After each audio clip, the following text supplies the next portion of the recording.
Wonderful. Welcome to part 10 of Multidimensional Essentials. We are on the home stretch. We're going to talk about the degrees of freedom. And that does not only refer to the different types of degrees that you can get from studying with my teacher, Freedom Cole. It's a very different thing.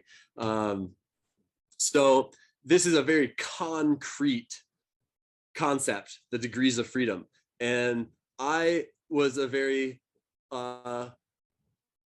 privileged child where I got to go to space camp one year, and we learned about the degrees of freedom because this is really important in navigating three-dimensional space. You must know the different ways that you can pitch or roll or yaw or surge, and these are very, very specific things that are defining features of three-dimensional space or four-dimensional space as we know it. So we can measure the difference between the dimensions using a concept known as the degrees of freedom. And this refers to the freedom of movement of any discrete entity within any given space or dimension. So the first dimension has one axis and therefore has 2 degrees of freedom.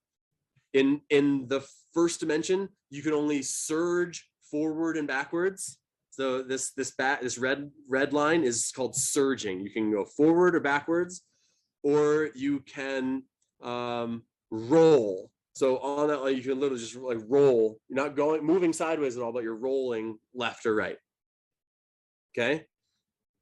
What first dimension, just the line, means you have 2 degrees of freedom. Second dimension, on the plane, you end up with 4 degrees of freedom. And here you can surge back and forth, you can roll left or right, or you can sway, which is like what we think of as turning. So I'm swaying like this, or you can yaw, which is to this is to yaw, this is to sway, just to move like not, so this is yawing, what we think of as turning, and then moving exactly sideways is to sway, right? Oh, just swaying to the music here. So forward, back, roll, sway, or yaw. Okay, then we get to the third dimension, 3-dimensional space. We have all 6 degrees of freedom, and really, like, there's each degree has 2 components. So depends how you want to talk about it. Sometimes you talk about 12 degrees of freedom because, if I can move forward and back, is that surging 1 degree of freedom, or is forward and back 2 degrees? That's a semantics question. So in 3 dimensions of space, I can surge forward and back. I can heave directly up, directly down. Perhaps you've been in an airplane when it hit an air pocket and heaved down real quick and your stomach goes up into your head, right? That's a heave, right? So directly up and down. We can sway left or right. We can yaw, twisting on the vertical axis. We can pitch, which is like bending down or leaning back, leaning up, looking up.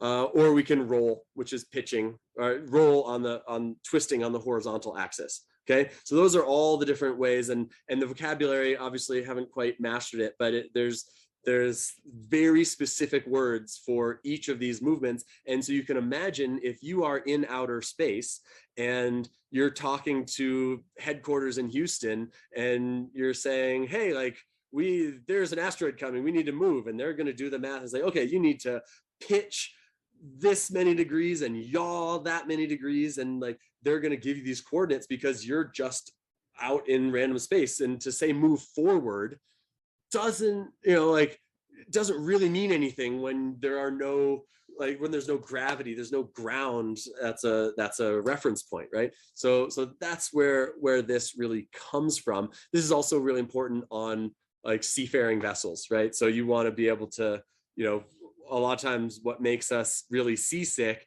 is all the swaying, all the pitching, the surging. There's a lot that goes on, and it makes us a bit wobbly. So these degrees of freedom are the very practical geometrical constraints imposed on humans by the innate shape of space. These are the natural movements available. They are natural because they are what is allowed. The structure of space itself defines what movement is possible within it. Talked yesterday about how nothing unnatural is even possible, right? Natural is what nature allows. So just like our iPhones, just like a spaceship, we have an internal gyroscope that helps us orient our physical bodies in space. And it's mostly in our vestibular system in the inner ear. And this is a sensory system that creates a sense of balance and spatial orientation, gives us our proprioception. How do we know I want to lift my arm? I'm relative to this in space. This is all coming from this vestibular system, which exists for the purpose of coordinating movement with balance. Together with the cochlea, which is a part of the auditory system, it constitutes a labyrinth of the inner ear in most mammals. And so we can see this whole design in here. And so this is where, like, we haven't really touched on Fibonacci, but when we talk about spin, we're talking about Fibonacci sequences, right? And that spiraling vortex is core to DNA structures and the movement of the solar system through space, spiraling galaxies, which are all moving through space, the toroidal field at the center.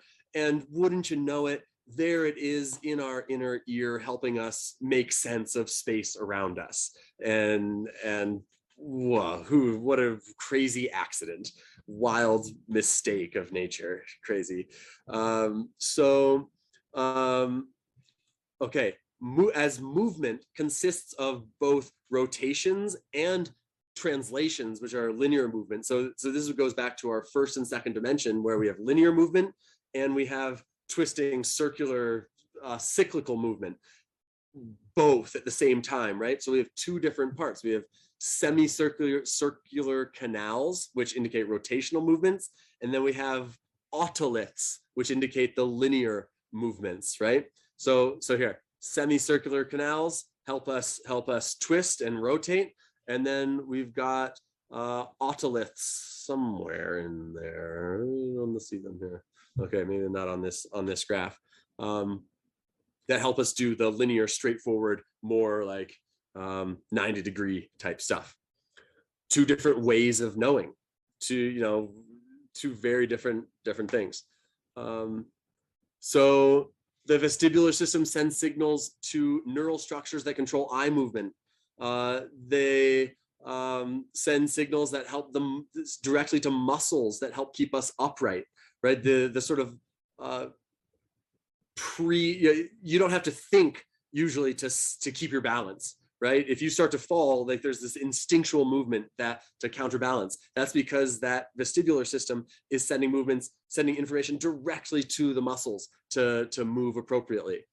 It helps us control posture and gives us proprioception, which is the sense of myself in space, which is a really powerful thing to practice and cultivate, right?